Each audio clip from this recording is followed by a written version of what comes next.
Siap. Lampu bisa nyala ya, lampu bisa nyala. Siap Pak, siap. Siap.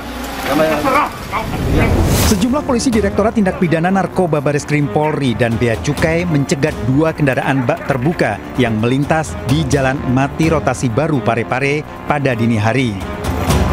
Polisi meminta 2 pria yang berada di dalam mobil bak double kabin warna putih untuk turun dari kendaraan yang mereka tumpangi. Kedua pria yang baru saja pindah dari mobil bak terbuka warna hitam ini pun memilih menyerah hingga diringkus. Sebanyak 80 kg narkoba jenis sabu diamankan polisi. 2 kg sabu disembunyikan di bagian belakang kursi pengemudi, sementara 78 kg sabu lainnya disembunyikan ke dalam 7 karung yang disimpan di kabin bagian belakang. Kedua tersangka diamankan polisi, sementara sopir dimintai keterangan. Yang mana 2 orang sebagai tersangka dan 1 sebagai saksi. Berikut 80 kg barang bukti diduga sabu di daerah Sulawesi Selatan. Selanjutnya barang bukti dan tersangka akan kami bawa ke Bareskrim Polri untuk diberikan lebih lanjut. Polisi telah menyelidiki kasus pemilik 80 kg sabu yang beroperasi di wilayah Parepare. Dari Parepare, Rizky Palupi, iNews melaporkan.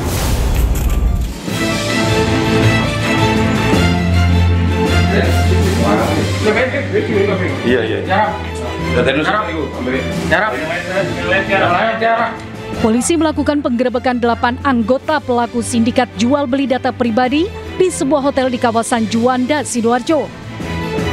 Sebelumnya, usai mengintai beberapa jam, polisi mengamankan 8 pelaku termasuk 2 orang wanita. Tidak hanya menangkap 8 pelaku, polisi juga mengamankan sejumlah barang bukti, ratusan KTP, ATM, dan rekening milik korban dari berbagai daerah di Jawa Timur dan Jawa Tengah. Dari hasil pemeriksaan, para pelaku mendatangi sejumlah korbannya di wilayah pinggiran kota untuk mau memberikan data pribadi dan nomor rekening bank dengan imbalan sejumlah uang antara Rp500.000 hingga Rp1.000.000 per KTP. Nantinya data tersebut oleh pelaku dikirim ke Kamboja dan Vietnam untuk kepentingan judi online. Polisi mengungkap perputaran uang dari para pelaku senilai Rp5 miliar. Berdasarkan adanya informasi dari masyarakat bahwa terdapat dugaan aktivitas jual beli data pribadi, dan dalam hal ini KTP dan rekening, KTP rekening, jual beli data pribadi berupa rekening bank yang digunakan sebagai sarana dalam melakukan judi online. Guna kepentingan pemeriksaan lebih lanjut, saat ini ke-8 pelaku diamankan di sel tahanan Polresta Sidoarjo. Sementara polisi sendiri saat ini tengah mengembangkan kasus judi online di Kamboja dan Vietnam yang datanya berasal dari warga negara Indonesia. Dari Sidoarjo, Jawa Timur, Pramono Putra, iNews melaporkan. Pemirsa, kita awal informasi News pagi hari ini terkait dengan seorang operator alat berat di Gunungan Sampah TPA Galuga, Kabupaten Bogor, Jawa Barat tewas setelah alat berat yang dikemudikan amblas ke dalam tanah dan tertimbun gunungan sampah. Ya, jenazah korban langsung dibawa ke rumah sakit, sementara polisi langsung menutup sementara lokasi kejadian.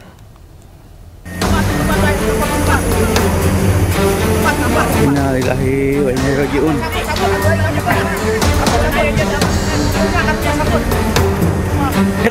Naikkan. Seorang operator alat berat di Gunungan Sampah TPA Galuga, Kabupaten Bogor, Jawa Barat, tewas setelah alat berat yang dikemudikan ambles ke dalam tanah dan tertimbun gunungan sampah. Diduga peristiwa terjadi akibat hujan yang mengguyur wilayah kota Bogor dan sekitarnya sejak kemarin, mengakibatkan gunungan sampah di lokasi longsor, menimbun alat berat dan korban. Selain itu, tingginya gunungan sampah membuat keretakan tanah serta sampah ambles. Sementara keluarga korban menyebut proses evakuasi memakan waktu selama 2 jam karena tanah di lokasi rawan ambles. Korban meninggal dunia di lokasi kejadian dan langsung dibawa ke rumah sakit, sementara pihak desa melaporkan kejadian ini ke kepolisian dan instansi terkait. Dari Bogor, Jawa Barat, Wildan Hidayat, iNews melaporkan. Sebuah rumah berlantai 2 di Jalan Raya Melong, Kota Cimahi, Jawa Barat ambruk. Evakuasi 2 orang penghuni rumah yang tertimbun reruntuhan bangunan berlangsung dramatis.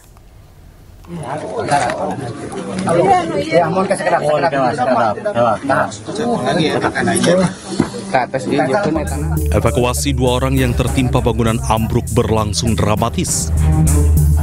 Petugas berhati-hati menggali puing dan memindahkan tubuh korban dari bawah reruntuhan. 2 orang penghuni rumah menjadi korban dengan tertimbun material bangunan. Beruntung nyawa mereka selamat dan hanya mengalami luka. Hampir 1 jam korban akhirnya dapat dievakuasi dan langsung dilarikan ke rumah sakit untuk mendapatkan perawatan medis. Kejadian berawal saat 4 orang penghuni rumah sedang sarapan pagi. Tiba-tiba lantai 2 ambruk dan menimpa 2 orang penghuni rumah. Petugas gabungan BPBD dan warga berjibaku mengevakuasi material bangunan yang ambruk dan seluruh penghuni rumah mengungsi. Belum diketahui penyebab ambruknya bangunan, namun kerugian ditaksir mencapai ratusan juta rupiah.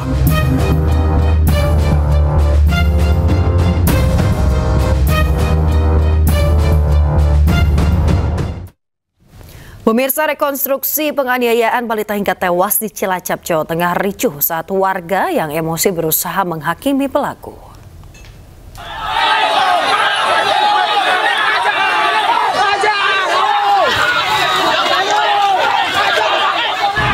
Ricuhan pecah saat proses rekonstruksi kasus pembunuhan seorang balita di kebun karet di Desa Adimulya, Cilacap, Jawa Tengah. Warga yang berada di lokasi geram terhadap tersangka Ferry yang tega menganiaya korban yang berusia 3 tahun hingga meninggal dunia.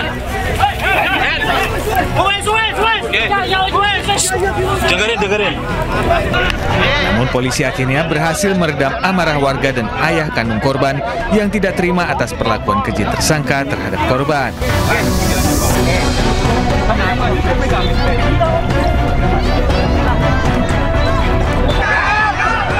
Polisi akhirnya mengalihkan rekonstruksi ke sejumlah lokasi untuk menghindari kericuhan terulang. Kami memahami kami memahami bahwa warga itu emosi karena korban juga masih anak kayak gitu kan. Jadi kami memahami, tapi yang jelas dari rekon tadi kita juga sudah mendapatkan beberapa adegan yang kita anggap sebagai adegan inti yang bisa menggambarkan dari peran-perannya nanti yang mungkin bisa tersangka jadi bertambah, ya kan? Kita sudah dapatkan itu. Dalam rekonstruksi ini terungkap korban awalnya diantar ibunya menemui tersangka yang diketahui merupakan kekasih gelapnya.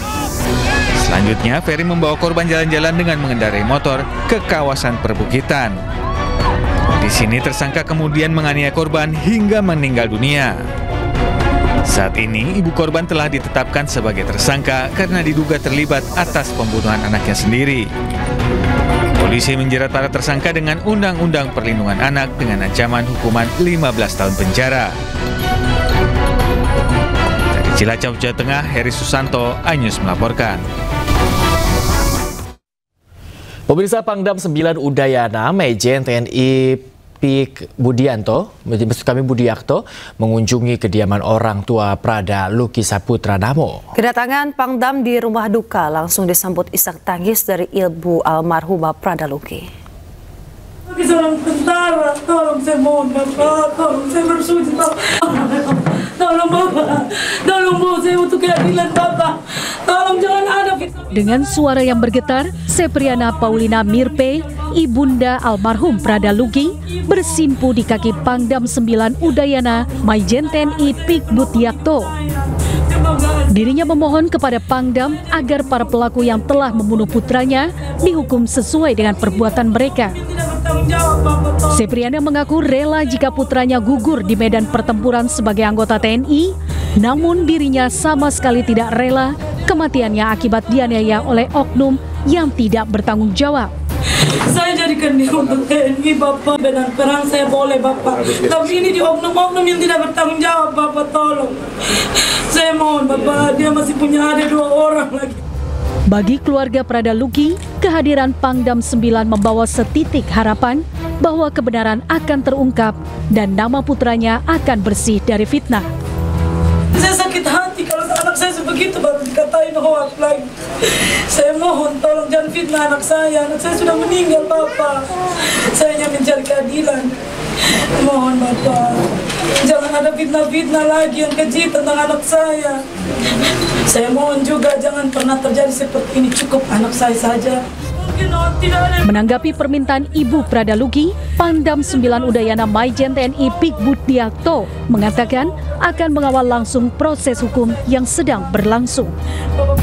Dari Kupang, Nusa Tenggara Timur, Eman Suni, iNews melaporkan. Pemirsa, 20 oknum prajurit TNI ditetapkan sebagai tersangka dan ditahan dalam kasus tewasnya Prada Luki Cepril Saputra Namo. Ya, menurut Pangdam 9 Udayana Maijen TNI Pik Budiakto, proses hukum atas kematian Prada Luki Namo masih terus berlanjut dan akan dilakukan secara transparan.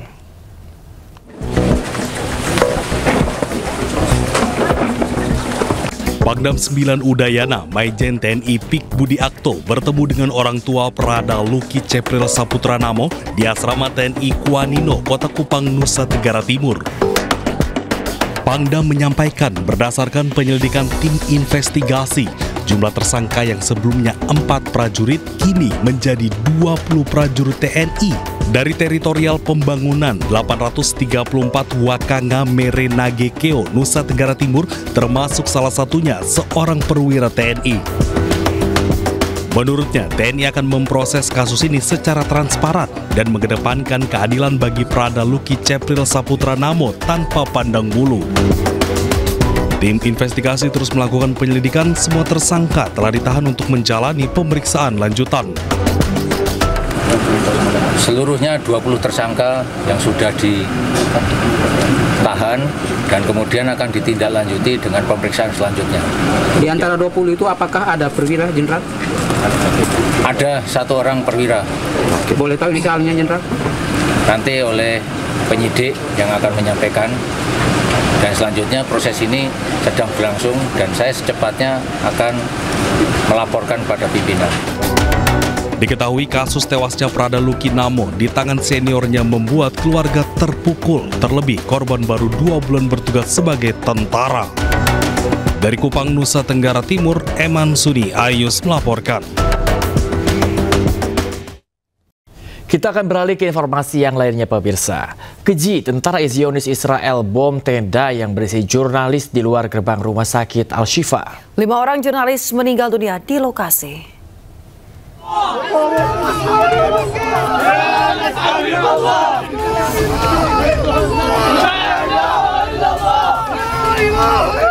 Rudal Israel menyasar sebuah tenda di luar gerbang utama rumah sakit Al-Shifa.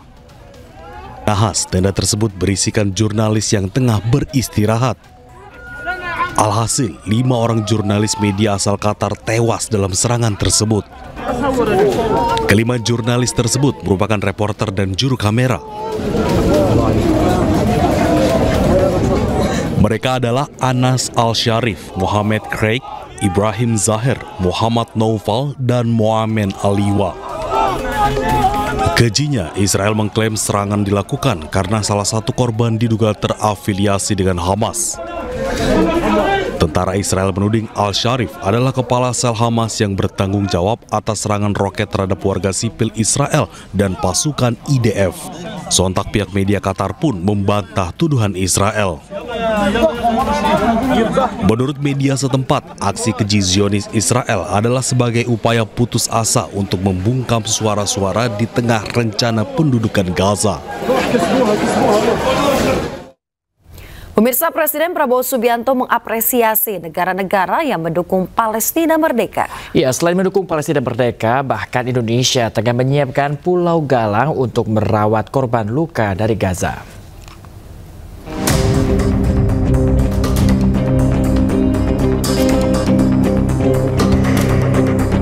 Israel lagi-lagi melanggar hukum humanitar nasional dengan menyerang fasilitas kesehatan.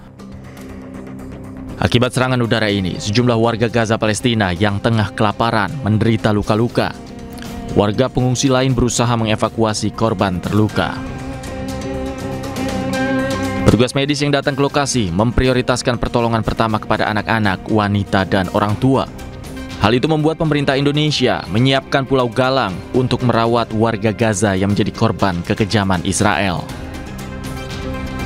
Tak hanya itu, Presiden Prabowo Subianto juga mengapresiasi negara-negara lain yang memiliki sikap yang sama tentang kemerdekaan Palestina.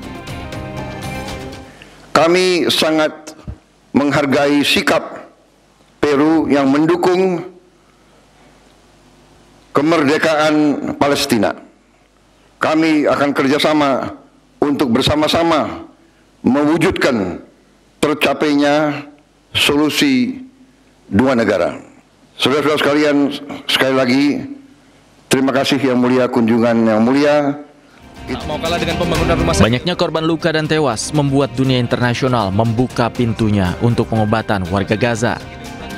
Pulau Galang pun dipilih sebagai lokasi pengobatan karena pernah digunakan sebagai lokasi penanganan pasien COVID-19 di tanah air. Tim Liputan iNews melaporkan.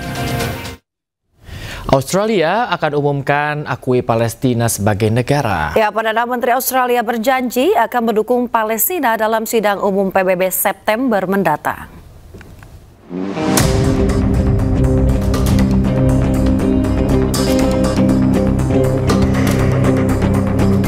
Tingkat kekejian tentara Zionis Israel semakin sulit ditoleransi. Belum selesai menghentikan jalur distribusi bantuan kemanusiaan, Kabinet Militer Israel akan mengambil alih kendali kota Gaza. Jumlah korban tewas di Gaza pun semakin bertambah setiap harinya. Atas kekejian ini, sejumlah negara akan mengumumkan kedaulatan kemerdekaan Palestina. Salah satunya adalah Australia. Today I can confirm that at the 80th session of the United Nations General Assembly in September, Australia will recognise the state of Palestine. Australia will recognise the right of the Palestinian people to a state of their own, predicated on the commitments Australia has received from the Palestinian Authority. We will work with the international community to make this right a reality. Selain Australia, Inggris, Kanada, dan negara Eropa seperti Prancis juga akan mengakui negara Palestina pada sidang PBB mendatang. Sidang umum PBB ke-80 rencananya akan digelar pada 8 September 2025. Kita beralih ke informasi lain. Pemirsa, 2 kurir yang hendak memasuk narkoba ke Kampung Bahari, Tanjung Priuk diringkus polisi. Ya, dari dalam bagasi mobil pelaku, petugas menyita 30 kg sabu.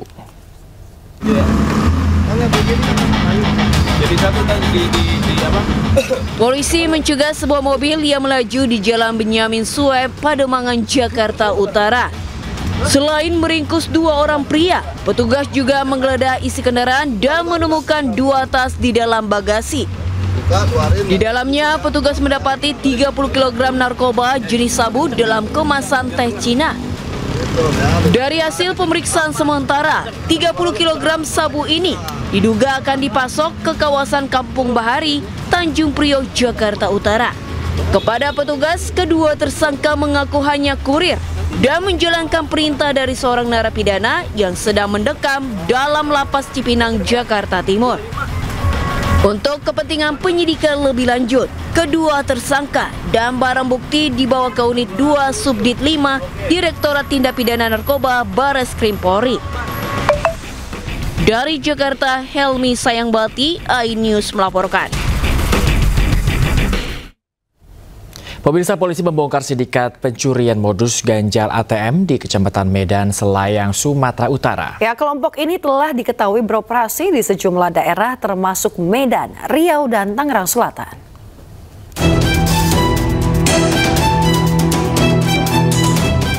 Aksi para pelaku ganjal ATM terekam CCTV saat tengah beraksi di Galeri ATM SPBU di Kecamatan Medan, Selayang, Sumatera Utara.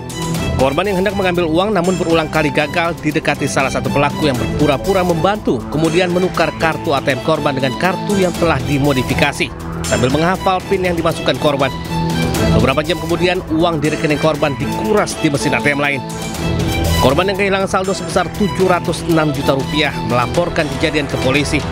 Polisi pun dengan cepat meringkus 4 pelaku, 2 diantaranya merupakan residivis kasus serupa.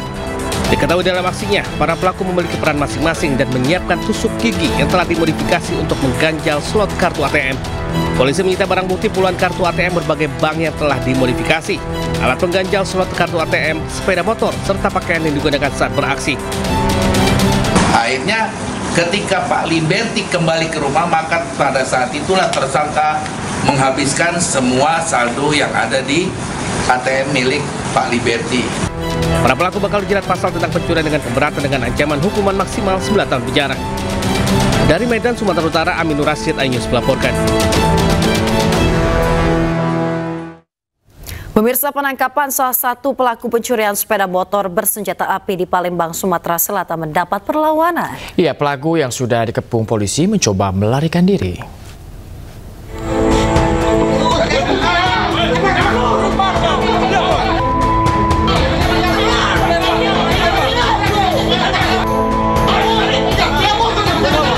Penangkapan salah satu pelaku pencurian sepeda motor bersenjata api oleh tim gabungan Jatanras Polda Sumsel dan Satreskrim Polrestabes mendapat perlawanan. Pelaku yang sudah dikepung pihak kepolisian mencoba melarikan diri dengan mendorong salah satu petugas.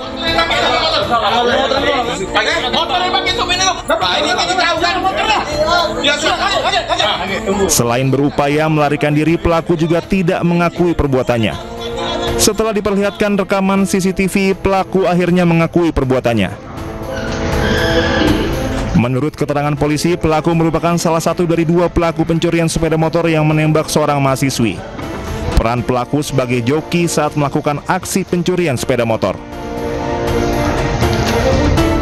Pelaku menembakkan senjata api rakitan tersebut sebanyak 1 kali, dan pada saat itu terdapat korban yang mengalami luka tembak. Akibat ulahnya, pelaku terancam pasal 365 KUHP dengan ancaman hukuman maksimal 9 tahun penjara. Dari Palembang, Sumatera Selatan, David, iNews melaporkan. Pemirsa, kesal kena tegur petugas usai salah gunakan badan jalan sebagai lahan parkir pengunjung hingga timbulkan kemacetan. Seorang juru parkir liar tonjok petugas Dinas Perhubungan pada konser Dewa 19 dan Niji di Makassar, Sulawesi Selatan.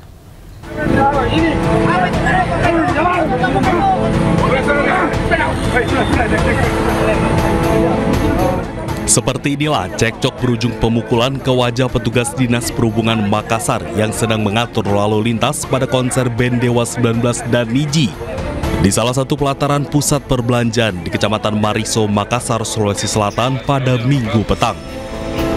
Juru parkir liar memanfaatkan situasi membludaknya pengunjung konser dengan tiba-tiba menjadi juru parkir dadakan. Memanfaatkan badan jalan di Metro Tanjung Bunga, Kecamatan Mariso, Kota Makassar, Sulawesi Selatan sebagai lahan parkir. Pelaku dengan tega menonjok korban, usai kesal tega ditegur di hadapan petugas lainnya. Telah terjadi penganiayaan yang viral di media sosial, yaitu seorang juru parkir liar yang melakukan penganiayaan terhadap anggota Dinas Perhubungan yang sedang melaksanakan tugas di wilayah Jalan Metro Tanjung Bunga, wilayah Kecamatan Mariso. Saat ini sudah diamankan pelakunya untuk dilakukan proses hukum lebih lanjut. Akibat perbuatannya, pelaku kini ditahan di Mako Polrestabes Makassar guna proses hukum lebih lanjut dan terancam pasal 351 KUHP pidana terkait penganiayaan. Dari Makassar, Syahrul Adiaksa, iNews melaporkan. Pemirsa, pelaku utama pembunuh wartawan di Pangkal Pinang, Bangka Belitung, Hasan Basri, ditangkap polisi di Palembang, Sumatera Selatan. Keluarga korban meminta pelaku dihukum mati.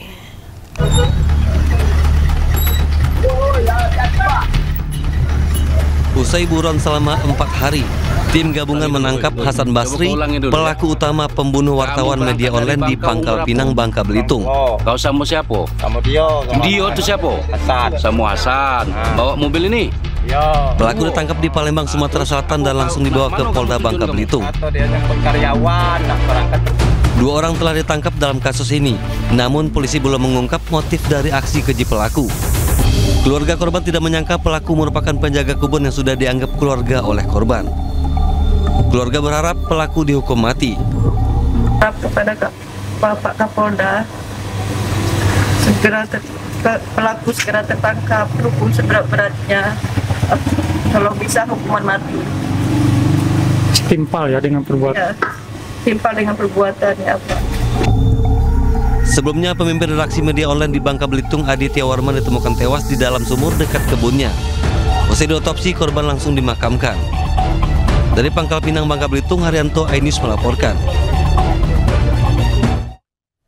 Pemirsa, Kopda Bazar Syah penembak 3 polisi di perjudian sabung ayam di Negara Batin, Waikanan, Lampung divonis mati. Ya, keluarga korban menganggap vonis tersebut telah sesuai dengan tindakan pelaku.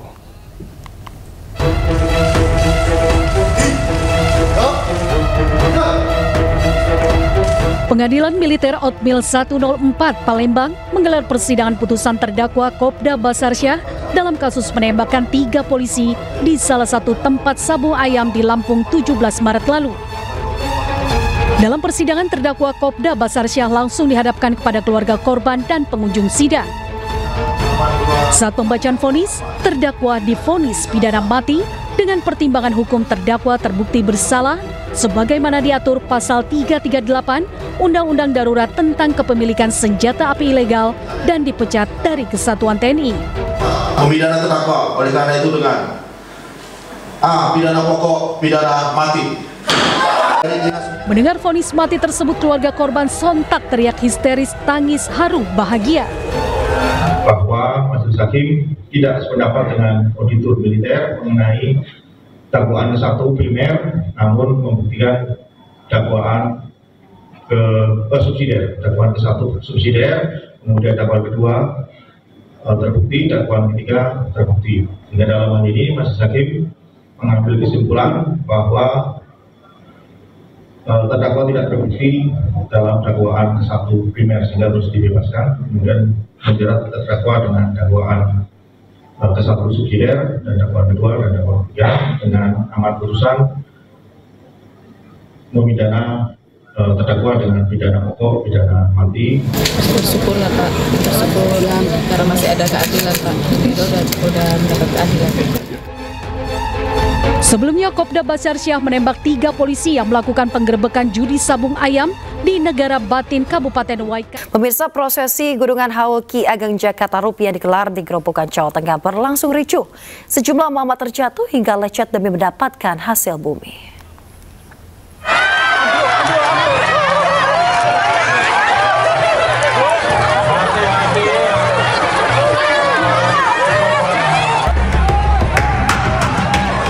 Dua buah gunungan yang baru sampai di pintu masuk lapangan Tarup, Gerobokan, Jawa Tengah langsung dikejar ribuan warga yang sudah membadati lapangan sejak pagi hingga sore hari.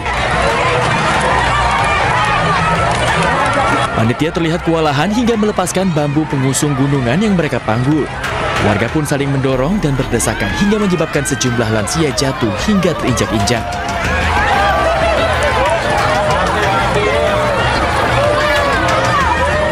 Meski sempat terjatuh, warga tetap nekat memburu hasil bumi.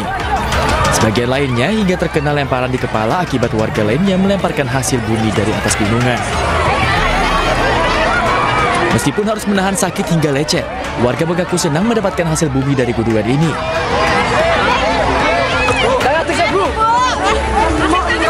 Usai kericuhan di lapangan, puluhan warga juga berebut nasi kuning yang dibagikan di dalam makam Ki Ageng Tarup.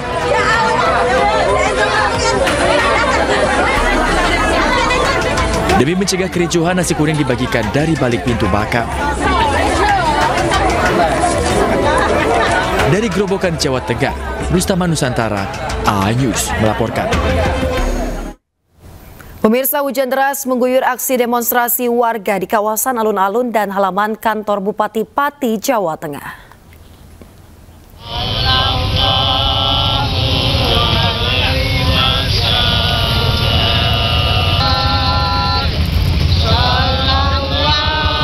Pemirsa, di tengah hujan, sejumlah warga masih terus mendiami kawasan alun-alun dan halaman kantor Bupati untuk melakukan aksi protes tindakan Bupati yang dinilai arogan.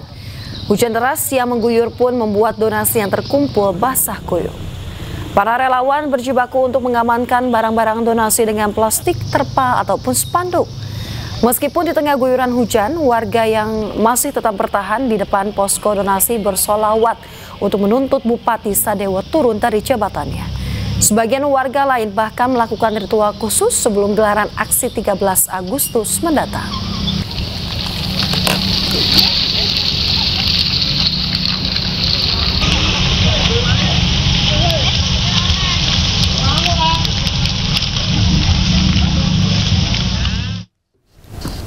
Aksi simpati warga di halaman pendopo Bupati Pati terus berjalan, pemirsa. Warga terus salurkan donasi berbagai kebutuhan untuk aksi demonstrasi 13 Agustus mendatang.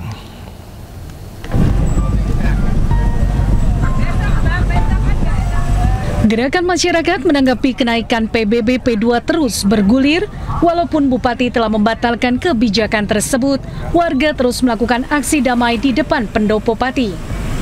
Bahkan beragam aspirasi warga mengkerucut pada pemakzulan Bupati. Menanggapi isu pemakzulan dirinya, Sudewo menghimbau agar warga tidak terprovokasi akan isu yang sedang berhembus. Dirinya juga meminta maaf kepada NU Pati atas kebijakan 5 hari sekolah yang juga akhirnya telah dibatalkan. Masyarakat Pati saya minta itu tetap tenang, ya, ikut menjaga Kabupaten Pati ini supaya suasananya kondusif. Karena Kabupaten Pati itu milik semua warga Kabupaten Pati, tidak milik segelintir orang yang keras-keras. Menjaga situasi kondusif. Saya terpilih ini konstitusional, terpilih secara demokratis. Ya kan, nggak ada kecurangan apapun.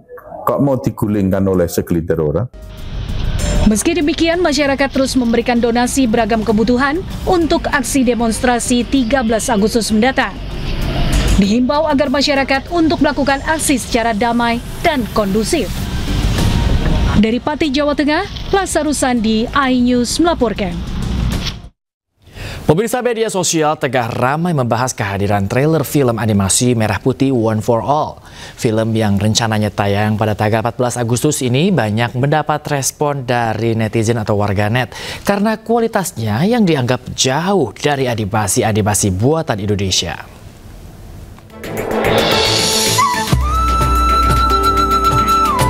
Film animasi Merah Putih One for All menuai banyak sorotan publik jelang penayangannya tanggal 14 Agustus 2025. Sebagian warganet menyampaikan kekecewaannya setelah menonton trailer.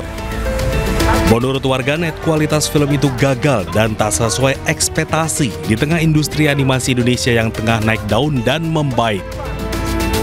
Bukan hanya masalah visual, warganet juga menyoroti materi film ini yang menyematkan film animasi anak Indonesia pertama bertema kebangsaan.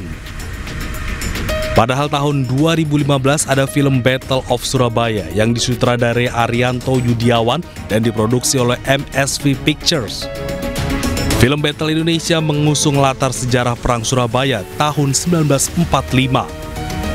Film ini bahkan mendapat penghargaan dari sejumlah festival internasional. Film animasi Merah Putih One for All sendiri menceritakan tentang kisah 8 orang anak yang mencari bendera merah putih yang hilang. Anak-anak itu kemudian berkelana mencari bendera tersebut hingga menyusuri hutan dan menghadapi banyak rintangan.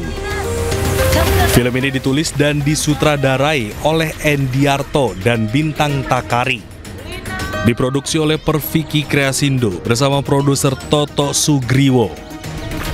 Mengenai kehebohan warganet, produser Toto Sugriwo bicara melalui akun Instagram pribadinya, memberi komentar perihal kritikan yang dilayangkan. Senyumin aja, komentator lebih pandai dari pemain. Banyak yang mengambil manfaat juga kan? Postingan kalian jadi viral, tulisnya. Dari Jakarta, iNews melaporkan. Yuk kita lepaskan.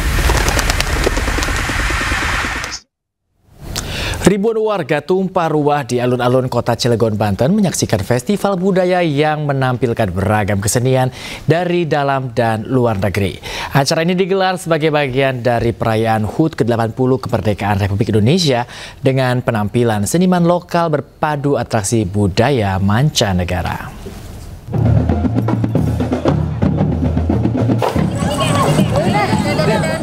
Ribuan warga memadati alun-alun kota Cilegon.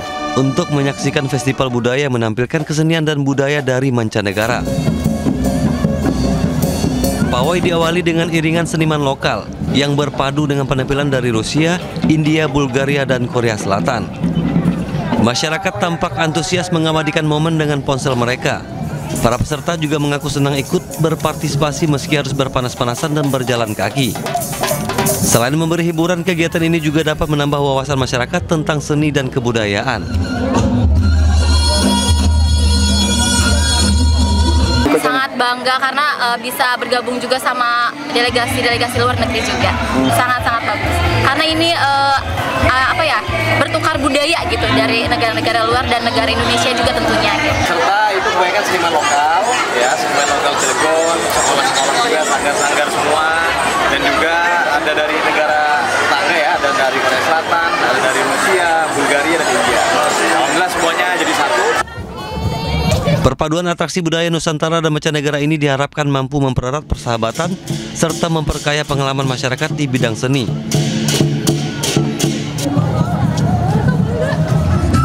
Dari Cilegon, Banten, Iskandar Nasution Ainis melaporkan. Terima kasih, ada kembali di Ajus Pagi. Pemirsa, Komisi Pemberantasan Korupsi atau KPK merilis dugaan kerugian dalam kasus korupsi haji mencapai 1 triliun rupiah. Hasil ini didapat dari hasil koordinasi KPK dengan Badan Pemeriksa Keuangan.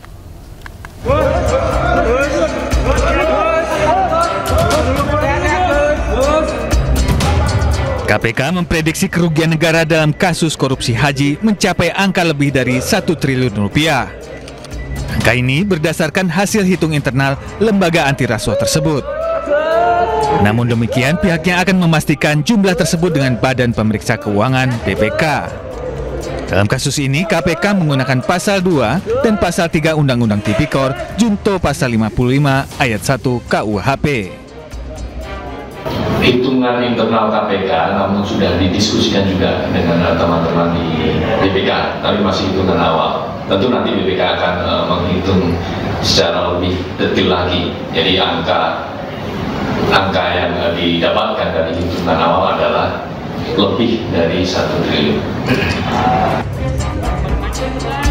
Diketahui saat ini Komisi Pemberantasan Korupsi telah menaikkan status kasus korupsi haji dari penyelidikan ke penyidikan. Meski telah memeriksa mantan Menteri Agama Yakut Kholil Qaumas selama 5 jam pada 7 Agustus lalu, namun hingga saat ini KPK belum menetapkan tersangka. Yakut menolak untuk berkomentar adanya perintah dari mantan Presiden Joko Widodo atas permintaan penambahan kuota haji ini. Untuk mengklarifikasi segala hal, terutama yang terkait dengan pembagian tambahan pada PSBB tahun 2024 yang lalu. Menurut peneliti Pukat UGM Zainur Rohman, dengan menaikkan status dari penyelidikan ke penyidikan, artinya KPK sudah menemukan unsur permufakatan jahat dalam pembagian kuota ibadah haji. Apakah kebijakan membagi secara rata yang tidak sesuai dengan undang-undang itu ya memenuhi rumusan unsur delik di dalam undang-undang Tipikor? Tentu KPK akan melakukan pendalaman apakah ada kickback, gratifikasi, suap, ada permufakatan jahat, persekongkolan atau tidak. Kasus ini bermula dari dugaan penyimpangan pengelolaan kuota haji tahun 2024. Kala itu, Indonesia mendapatkan tambahan 2.000 kuota haji dari pemerintah Arab Saudi. Menurut undang-undang, seharusnya pembagian kuota 92% untuk jemaah haji reguler dan 8% untuk jemaah haji khusus. Namun, pada pelaksanaannya pembagian tersebut menjadi 50% untuk haji reguler dan 50% untuk haji khusus. KPK pun mengendus adanya permufakatan jahat dalam proses tersebut. Tim Liputan Anyus melaporkan. Ratusan massa menggelar unjuk rasa di depan Gedung Merah Putih KPK di Jakarta menuntut penegakan hukum terhadap dugaan pelanggaran pertambangan di wilayah adat.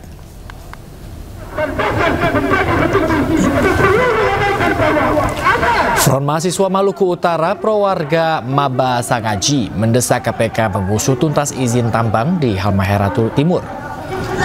Mereka menduga terjadi pelanggaran izin usaha pertambangan yang menimbulkan dampak lingkungan, merampas tanah adat, dan memicu kriminalisasi terhadap warga. Selain itu, mahasiswa juga meminta Kementerian ESDM meninjau ulang izin operasi perusahaan tambang serta menuntut pemerintah daerah memprioritaskan keselamatan lingkungan dan kesejahteraan warga. Sebelumnya, warga di Halmahera Timur, Maluku Utara mengeluhkan tidak bisa memanfaatkan air sungai Sangaji yang diduga tercemar sejak adanya aktivitas pertambangan di wilayah tersebut.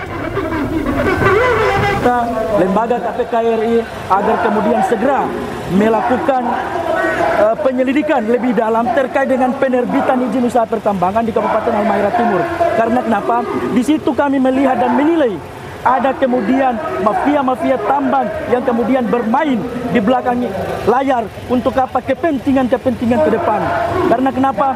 PT Pesisir hadir di Kabupaten Halmahera Timur adalah sebagai bentuk yang kami lihat adalah bentuk kepentingan para elit politik. Sehingga apa? Masyarakat Mabasa Ngaji, Kabupaten Halmahera Timur. Pemirsa, mantan Menteri Perdagangan Thomas Rikasi Lembong atau Tom Lembong mendatangi kantor Komisi Yudisial Jakarta pada Senin pagi. Tom Lembong datang bersama tim kuasa hukum. Pagi Pak Tom.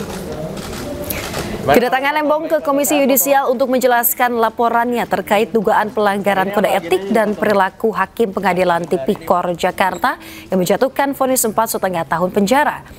Tom mengaku kehadirannya tak hanya sebagai bentuk komitmen untuk mendukung transparansi dan juga akuntabilitas dalam proses peradilan, tetapi juga untuk mendorong adanya upaya perbaikan lembaga peradilan demi kebaikan bersama. Hadir pagi ini untuk menunjukkan komitmen saya, keseriusan saya, dan untuk menggugah nurani para anggota dan pejabat Komisi Yudisial ya, supaya bersama-sama kita bisa memanfaatkan momentum dari abolisi ini ya, untuk mendorong perbaikan yang dapat kita dorong. Dan sayangkan kalau momentum ini tidak dimanfaatkan untuk kebaikan bersama. Sementara Komisi Yudisial melalui juru bicaranya akan memprioritaskan penanganan kasus yang dialami Tom Lembong dan fokus pada hakim yang memvonis Lembong 4,5 tahun. Selain itu, Komisi Yudisial juga telah menganalisis putusan dalam sidang kasus Tom Lembong tersebut. Kita coba prioritaskan ya, artinya memang ini musik rasa keadilan banyak orang, sehingga kita coba bukan kemudian yang lain tidak kita layani, tapi coba kita, karena ini sampai presiden ya, kita apresiasi presiden memberikan abolisi ya, tapi itu kewenangan presiden. Kita kaya fokus kepada hakimnya, ada apa di balik putusan itu yang kemudian coba kita gali. Tadi disampaikan bahwa putusannya itu 1.000 lembar. Memang kaya tidak berwenang untuk menganalisis putusan, tapi kaya akan membaca putusan itu dan itu menjadi pintu masuk jika dianggap putusan dari runut sistematikanya dari. Pemirsa, sebelumnya Tom Lembong melaporkan Majelis Hakim perkaranya ke Mahkamah Agung. Laporan dilayangkan karena Majelis Hakim kasus Tom dinilai memiliki dampak buruk.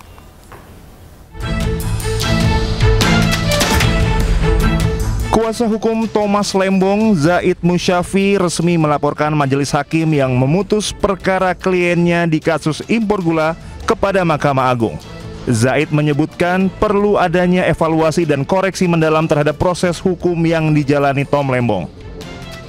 Menurut Zaid, Tom Lembong berkeinginan agar penelusuran dilakukan dan menginginkan perbaikan sistem hukum yang menyeluruh agar tak ada orang lain yang merasa perlakuan serupa. Laporan kepada Mahkamah Agung juga mencerminkan semangat untuk memperbaiki proses penegakan hukum di tanah air. Laporan ini diharapkan bisa mengubah cara aparat penegak hukum menangani kasus-kasus serupa nantinya. Mahkamah Agung diharapkan dapat melakukan langkah konkret atas laporan terhadap Majelis Hakim yang menangani sidang kliennya. Tim Liputan Anyus melaporkan. Kejagung memastikan red notice Riza Khalid masih diproses. Namun demikian, Kapus Penkum Kejagung memastikan Riza Khalid masuk DPO pekan ini. Sementara yang 5 kendaraan itu, yang lain sedang kami cari juga. Yang 5 ini nilainya sudah ada belum, Pak? Taksasinya belum ada, belum dapat kita. Ada sejumlah uang asli juga nilainya kecil, nggak seberapa. Tapi nanti tetap nanti dilakukan penyitaan. Terkait ternotis sedang proses, tinggal kita tunggu aja. Kalau DPO terkait dengan MRC, insya Allah di minggu. Pemirsa, perlindungan lingkungan perlu dilakukan dengan aksi nyata. Salah satunya adalah dengan menanam mangrove guna melindungi pantai dari abrasi.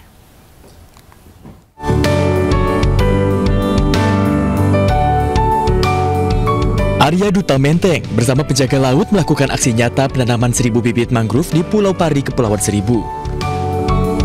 Sebelumnya tahun 2024 juga dilakukan penanaman mangrove di Tanjung Pasir, Banten. Tujuan utama penanaman mangrove ini adalah melindungi pantai dari abrasi, mencegah abrasi air laut, serta memulihkan ekosistem mangrove yang rusak. Selain itu, mangrove berperan penting dalam menjaga keseimbangan lingkungan, menyerap karbon dioksida, dan menjadi habitat bagi berbagai biota laut. Total ada 1000 bibit tanaman mangrove dan juga kita akan beach cleaning up. Rangkaian ini adalah salah satu rangkaian penutup ulang tahun Arya Duta yang ke-51 dan juga menyambut ulang tahun kemerdekaan yang ke-80. Saya sangat mengapresiasi sekali untuk kegiatan hari ini bersama kawan-kawan dari penjaga laut, dari Arya Duta, dari Ekonusa. Mereka sama-sama sudah berkontribusi untuk penanaman hari ini. Semoga ini kegiatan baru pertama kali bersama kelompok perempuan Pulau Pari. Mudah-mudahan ke depannya kita ada kegiatan-kegiatan yang lain lagi. Harapannya adalah pemerintah juga bisa terinformasi bahwa ada kepekaan dan kepedulian bukan hanya dari pegiat lingkungan yang juga anak-anak muda, tetapi juga dari teman-teman perhotelan, salah satunya Arya Duta. Kegiatan ini juga menjadi agenda tahunan Arya Duta Menteng dalam rangka merayakan hari jadinya yang ke-51 tahun. Acara ini sekaligus menutup rangkaian perayaan ulang tahun dan menyambut Hari Kemerdekaan Republik Indonesia ke-80 dengan mengibarkan bendera raksasa di lokasi penanaman mangrove. Arya Duta Menteng juga menggandeng kelompok perempuan Pulau Pari dan sejumlah pegiat sosial media agar dapat menginspirasi masyarakat lain untuk ikut menjaga alam. Dari Jakarta, Rizky Iqbal, iNews melaporkan. Kini kita ke informasi mancanegara lainnya, pemirsa. Evakuasi korban selamat dari reruntuhan bangunan berlangsung dramatis. 1 orang tewas, belasan gedung rusak pasca gempa 6,1 magnitudo yang mengguncang Turki bagian barat.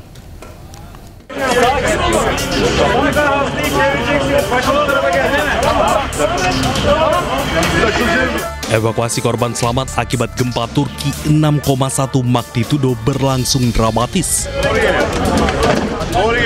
Petugas dibantu warga bahu-membahu mengevakuasi korban dari bawah reruntuhan gedung di Sindirgi, Turki bagian barat. Otoritas bencana Turki, AFAD, melaporkan setidaknya 1 orang tewas dan puluhan lainnya mengalami luka akibat gempa yang mengguncang pada Minggu malam waktu setempat. Selain Sindirgi, guncangan gempa juga dirasakan di kota Izmir hingga Istanbul. Total ada 16 bangunan yang runtuh akibat gempa ini.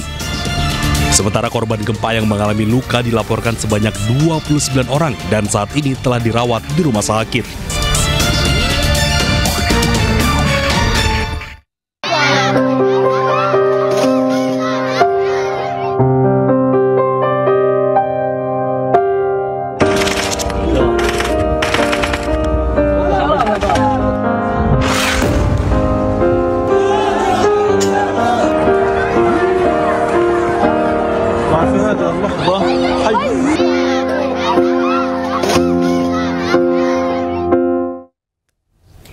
Keji, tentara Zionis Israel bom tenda yang berisi jurnalis di luar gerbang rumah sakit Al-Shifa. Ya, 5 orang jurnalis, pemirsa, meninggal di lokasi.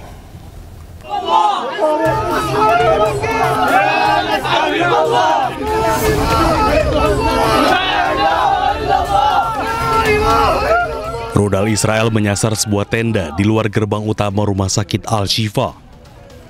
Nahas, tenda tersebut berisikan jurnalis yang tengah beristirahat. Alhasil, 5 orang jurnalis media asal Qatar tewas dalam serangan tersebut. Kelima jurnalis tersebut merupakan reporter dan juru kamera. Mereka adalah Anas Al-Sharif, Muhammad Craig, Ibrahim Zahir, Muhammad Naufal, dan Moamen Aliwa. Kejinya, Israel mengklaim serangan dilakukan karena salah satu korban diduga terafiliasi dengan Hamas. Tentara Israel menuding Al-Sharif adalah kepala sel Hamas yang bertanggung jawab atas serangan roket terhadap warga sipil Israel dan pasukan IDF. Sontak pihak media Qatar pun membantah tuduhan Israel. Menurut media setempat, aksi keji Zionis Israel adalah sebagai upaya putus asa untuk membungkam suara-suara di tengah rencana pendudukan Gaza. Pemirsa, polisi Jerman membubarkan aksi massa dan menyeret sejumlah orang yang berkumpul di Berlin untuk membela nasib rakyat Palestina yang mengalami kelaparan dan genosida.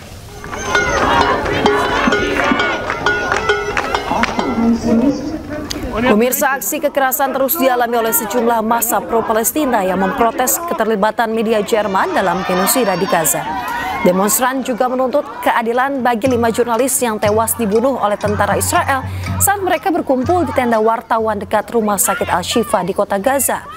Militer Zionis Israel diketahui telah bertanggung jawab atas pembunuhan para jurnalis yang bertugas di Gaza dan juga memfitnah mereka terlibat dalam kegiatan teroris.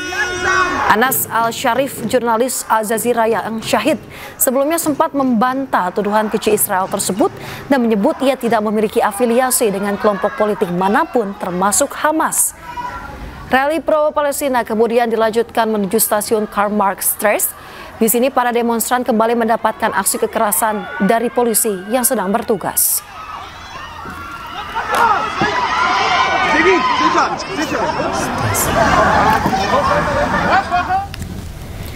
Pemirsa, Jerman umumkan akan hentikan pengiriman senjata ke negara Israel. Ya, namun Perdana Menteri Israel Benjamin Netanyahu menganggap Jerman termakan isu dan tertekan dengan kesalahpahaman media tertentu.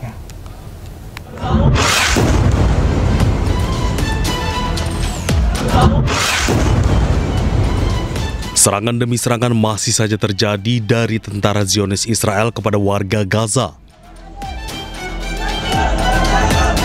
Sudah banyak negara melakukan aksi protes agar negara mereka mendukung Palestina, salah satunya Jerman. Kanselir Jerman Friedrich Merz menyatakan akan menghentikan pengiriman senjata kepada Israel. Atas pernyataan Jerman, Perdana Menteri Israel pun meresponnya. Look, I respect Friedrich Merz. I think he's been a good friend of Israel, but I think he's buckled under. He's buckled under the pressure of false TV reports, the pressure, internal pressure from various groups, and I can say this, and I don't want to talk about him specifically, but I want to say this. Look, maybe some choose to forget October 7th. We will not forget what happened, and we will do whatever it takes to defend our country and defend our people, defend our future. Berdasarkan data dari Kementerian Kesehatan Palestina, sejak serangan Israel 7 Oktober 2023 lalu, jumlah korban tewas kini menyentuh 62.000 jiwa. Selain korban meninggal, sebanyak 152.000 orang luka-luka. Australia umumkan akan akui Palestina sebagai negara. Ya, Perdana Menteri Australia berjanji akan mendukung Palestina dalam sidang umum PBB September mendatang.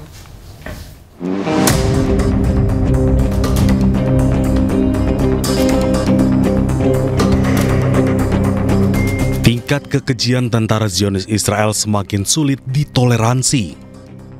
Belum selesai menghentikan jalur distribusi bantuan kemanusiaan, kabinet militer Israel akan mengambil alih kendali kota Gaza.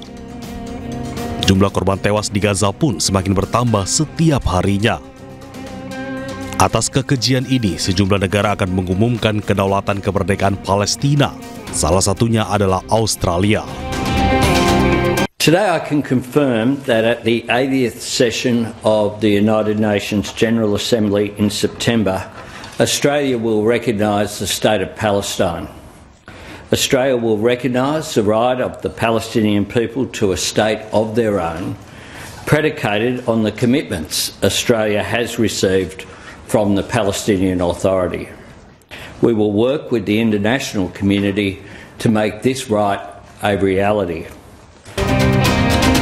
Selain Australia, Inggris, Kanada, dan negara Eropa seperti Prancis juga akan mengakui negara Palestina pada sidang PBB mendatang. Sidang umum PBB ke-80 rencananya akan digelar pada 8 September 2025. Pemirsa, isu mengenai Palestina menjadi salah satu topik yang dibahas Presiden Prabowo dan juga Presiden Peru Dina Ercilia Boluarte. Ya, Indonesia dan Peru sepakat mewujudkan solusi dua negara Palestina.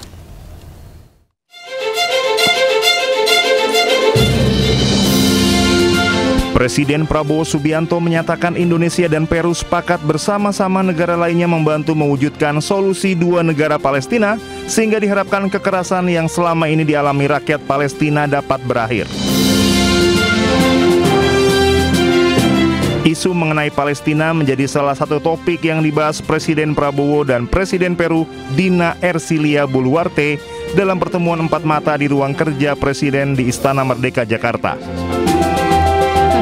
Tentang masalah global, kami sangat menghargai sikap Peru yang mendukung kemerdekaan Palestina. Kami akan kerjasama untuk bersama-sama mewujudkan tercapainya solusi dua negara. Presiden Peru Dina Boluarte menyambangi Istana Merdeka untuk melaksanakan kunjungan kenegaraan yang pertama kali dilaksanakan Presiden Peru sejak dua negara membuka hubungan diplomatik pada 12 Agustus 1975. Dalam pertemuan ini, Presiden Prabowo menganugerahi Presiden Boluarte tanda kehormatan tertinggi Bintang Republik Indonesia Adipurna. Presiden Prabowo menyebut Presiden Boluarte banyak berjasa meningkatkan hubungan dan persahabatan Indonesia-Peru. Dari Jakarta, Jen Cahyani, Fakih Satrio, Yudi Permana, Anyus melaporkan. Polisi bongkar sindikat gajal ATM yang beroperasi lintas provinsi di Medan, Sumatera Utara. Anyus Pagi akan segera kembali usai jeda, tetaplah bersama kami.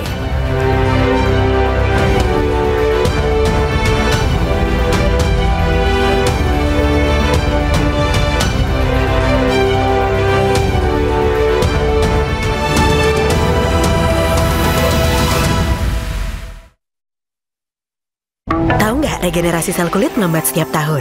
Baru Pond's Age Miracle Serum dengan inovasi anti-aging Hexyl Retinol. Menstimulasi regenerasi kulit hingga 10 kali, kulit tampak muda menyeluruh dalam 3 hari. Pond's Skin Institute, Miracles Happen.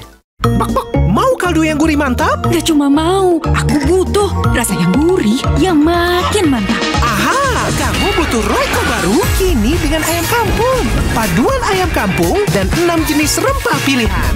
Bikin kaldu gold standar makin gurih mantap dengan ayam kampung. Ibu bikin sop ayam pakai apa? Gurih mantap. Royco baru sama harganya makin mantap gurihnya. Kakak, ngapain di depan kulkas? Lagi dinginin kepala, Bu. Dinginin kepala? Habis lagi belajar gak fokus karena keganggu ketombe dan gerak. Kak, dinginin kepala dulu ya. Pakai sampo Lifebuoy anti ketombe mentol dingin. Formula 100% anti ketombe dengan milk vitamin dan mentol plus. Efektif hilangkan ketombe dan dinginkan kepala. Lifebuoy mentol dingin, baru. Ini nominasi Indonesia Automotive Awards 2025. Kategori Most Favorite Automotive Influencer: Rifat Sungkar, Ipo dan Siko Karasibre, Julian Johan, Roy Ricardo, Arif Muhammad, Den Dimas, Gofar Hilman, Levi Famela. Automotive Awards 2025 for nominasi favoritmu.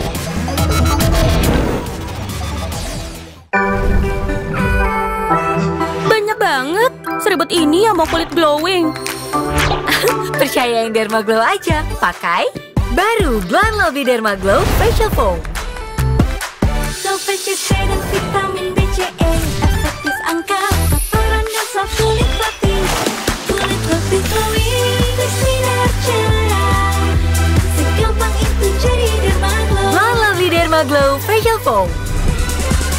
Close Up Zinc Antibakteri untuk perlindungan nafas segar. Selalu bertemu tanpa sengaja, nafas segar membuat bareng yuk, pegangan ya. Close Up baru, perlindungan nafas segar 18 jam. Yah, nggak jadi makan di luar deh. Nggak bisa belanja juga. Masak aja yuk.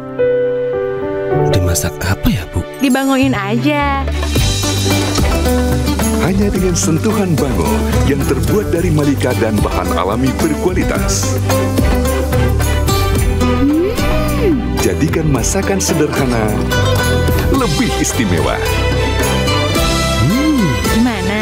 Nambah dong, Bu. Karena rasa tak pernah bohong. Mau tahu rahasia tampil maksimal seharian? Pakai Rexona. Wangi dan segarnya sepanjang hari. Bikin terus percaya diri di segala aktivitas. Pakai Rexona sehabis mandi.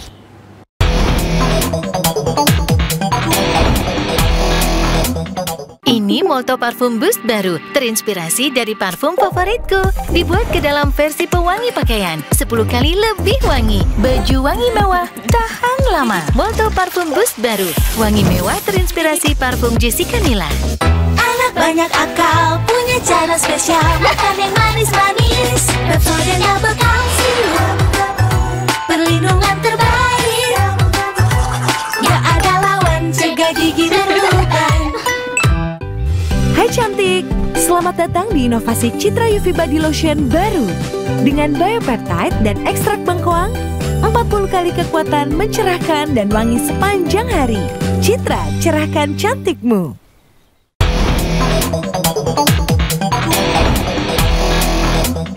Rambutku kusut, gampang patah dan wanginya nggak segar. Cobain aja Sunsilk Multivitamin Hair Perfume. Dengan multivitamin kompleks dan parfum bunga segar. Shake, spray, sway aja. Rambut jadi halus dan lembut. Wanginya tahan sampai 48 jam. Sunsilk Multivitamin Hair Perfume.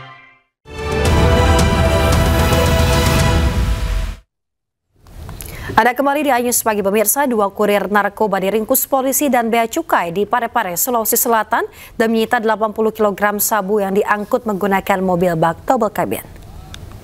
Iya. Lampu bisa nyala ya, lampu bisa nyala. Siap Pak, siap. Siap. Sejumlah polisi Direktorat Tindak Pidana Narkoba Bareskrim Polri dan Bea Cukai mencegat 2 kendaraan bak terbuka yang melintas di Jalan Mati Rotasi Baru Parepare pada dini hari. Polisi meminta 2 pria yang berada di dalam mobil bak double cabin warna putih untuk turun dari kendaraan yang mereka tumpangi. Kedua pria yang baru saja pindah dari mobil bak terbuka warna hitam ini pun memilih menyerah hingga diringkus. Sebanyak 80 kg narkoba jenis sabu diamankan polisi.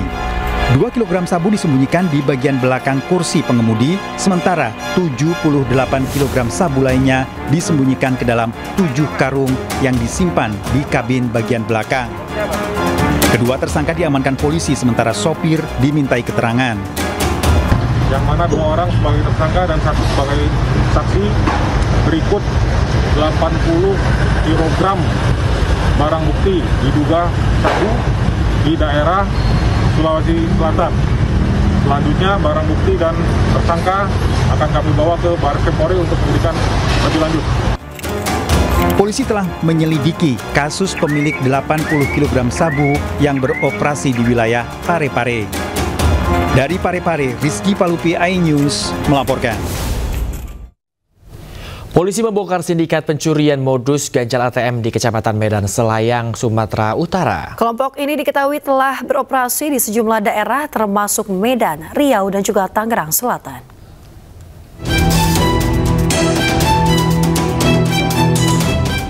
Aksi para pelaku ganjal ATM terekam CCTV saat tengah beraksi di galeri ATM SPBU di Kecamatan Medan Selayang, Sumatera Utara. Korban yang hendak mengambil uang namun berulang kali gagal didekati salah satu pelaku yang berpura-pura membantu, kemudian menukar kartu ATM korban dengan kartu yang telah dimodifikasi sambil menghafal PIN yang dimasukkan korban. Beberapa jam kemudian, uang di rekening korban dikuras di mesin ATM lain. Korban yang kehilangan saldo sebesar 706 juta rupiah melaporkan kejadian ke polisi. Polisi pun dengan cepat meringkus 4 pelaku, 2 diantaranya merupakan residivis kasus serupa. Diketahui dalam aksinya, para pelaku memiliki peran masing-masing dan menyiapkan tusuk gigi yang telah dimodifikasi untuk mengganjal slot kartu ATM. Polisi menyita barang bukti puluhan kartu ATM berbagai bank yang telah dimodifikasi, alat pengganjal slot kartu ATM, sepeda motor, serta pakaian yang digunakan saat beraksi. Akhirnya ketika Pak Liberty kembali ke rumah, maka pada saat itulah tersangka menghabiskan semua saldo yang ada di ATM milik Pak Liberty. Para pelaku bakal dijerat pasal tentang pencurian dengan pemberatan dengan ancaman hukuman maksimal 9 tahun penjara. Dari Medan, Sumatera Utara, Aminur Rasyid, iNews melaporkan.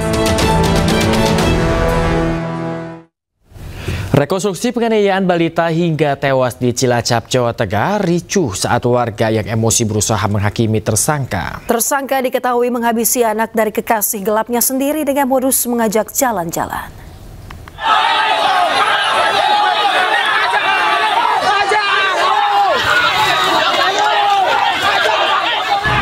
Kericuan pecah saat proses rekonstruksi kasus pembunuhan seorang balita di kebun karet di Desa Adimulya, Cilacap, Jawa Tengah.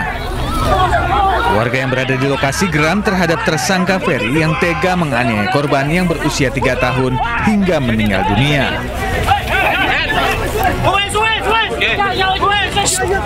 Dengerin. Namun polisi akhirnya berhasil meredam amarah warga dan ayah kandung korban yang tidak terima atas perlakuan keji tersangka terhadap korban.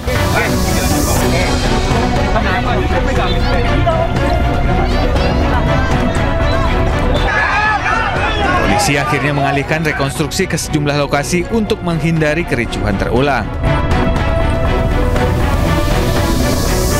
Kami memahami bahwa warga itu emosi karena korban juga masih anak kayak gitu kan. Jadi kami memahami, tapi yang jelas dari rekon tadi kita juga sudah mendapatkan beberapa adegan yang kita anggap sebagai adegan inti yang bisa menggambarkan dari peran-perannya nanti yang mungkin bisa tersangka jadi bertambah, ya kan? Kita sudah dapatkan itu. Dalam rekonstruksi ini terungkap korban awalnya diantar ibunya menemui tersangka yang diketahui merupakan kekasih gelapnya. Selanjutnya, Ferry membawa korban jalan-jalan dengan mengendarai motor ke kawasan perbukitan. Di sini tersangka kemudian menganiaya korban hingga meninggal dunia. Saat ini, ibu korban telah ditetapkan sebagai tersangka karena diduga terlibat atas pembunuhan anaknya sendiri. Polisi menjerat para tersangka dengan Undang-Undang Perlindungan Anak dengan ancaman hukuman 15 tahun penjara. Dari Cilacap, Jawa Tengah, Heri Susanto, iNews melaporkan.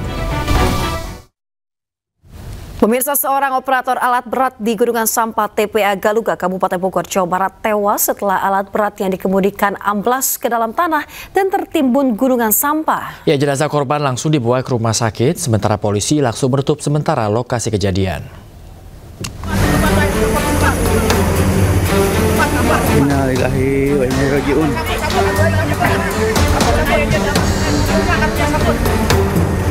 Detaikan.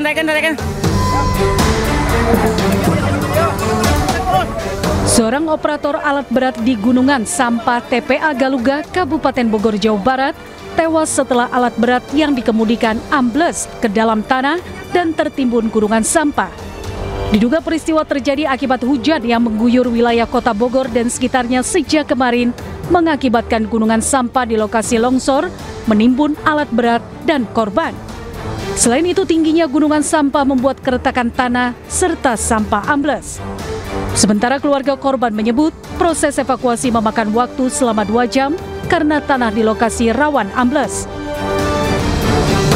Korban meninggal dunia di lokasi kejadian dan langsung dibawa ke rumah sakit, sementara pihak desa melaporkan kejadian ini ke kepolisian dan instansi terkait. Dari Bogor, Jawa Barat, Wildan Hidayat, iNews melaporkan. Sebuah rumah berlantai 2 di Jalan Raya Melong, Kota Cimahi, Jawa Barat, ambruk ke evakuasi 2 orang penghuni pemirsa rumah yang tertimbun reruntuhan bangunan berlangsung dramatis.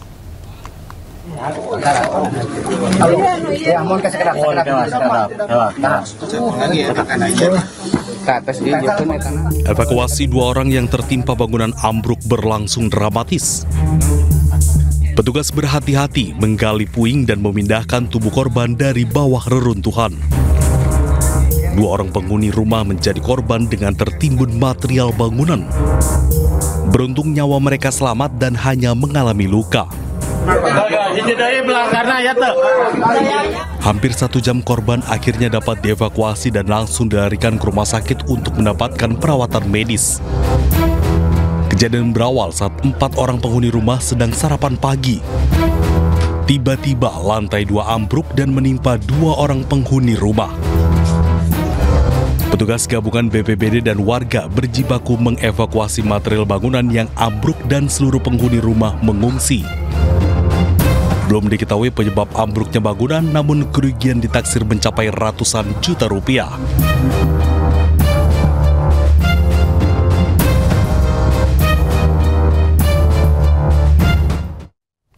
Pemirsa, Kopda Basarsyah penembak 3 polisi di perjudian sabung ayam di Negara Batin Waikanan, Lampung divonis mati. Ya, keluarga korban menganggap vonis tersebut telah sesuai dengan tindakan pelaku.